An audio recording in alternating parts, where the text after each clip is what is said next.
Hi guys, welcome back. This is Adam from Thirsty Plum Baby. Today we are going to build this beautiful mirror ourselves, and it's super simple, so without further ado, let's go.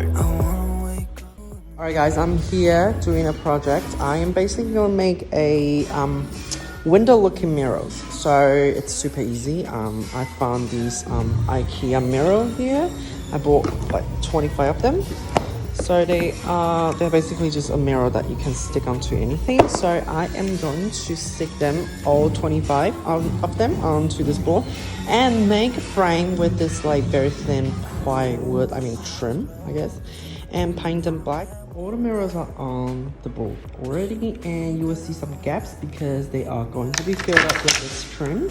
And I cut the corner into this like diagonal shape so I can connect it properly. Yes, I'm gonna stick this on just like this. On. And look at how cool is it? Okay, now I just need to trim some more trim so I can cover this and create this mirror effect. So yes, I'm gonna go ahead and cut some more wood that I have over here.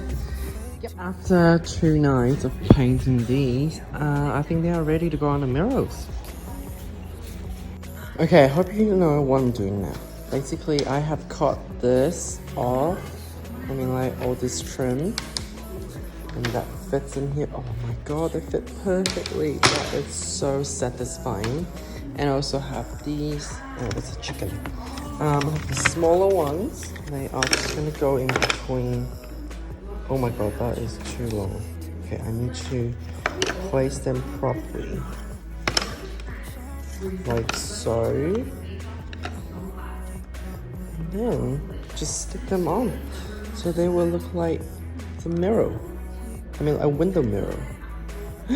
Exciting.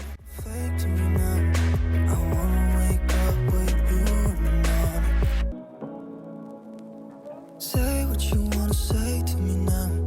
I wanna wake up with you in the morning. Show me there's nothing fake to me. Oh, it looks so cool. Obviously there's a few things I need to fix because it's a mirror, so anything that's underneath here will be reflective, and you're just gonna see that. So I'm gonna clear that out later. But look at this. Completed. It's so funny because I look very long in here, but look at that. I love it. I think I'm gonna make a different one because this is quite long. You can see that it's a frame that I was going to use. It's a little bit shorter, but I can't actually fit all the mirrors in. That's why I just bought another piece of plywood, and all the mirrors fit perfectly. Love. Show me there's nothing fake to me now. I wanna wake up with you in the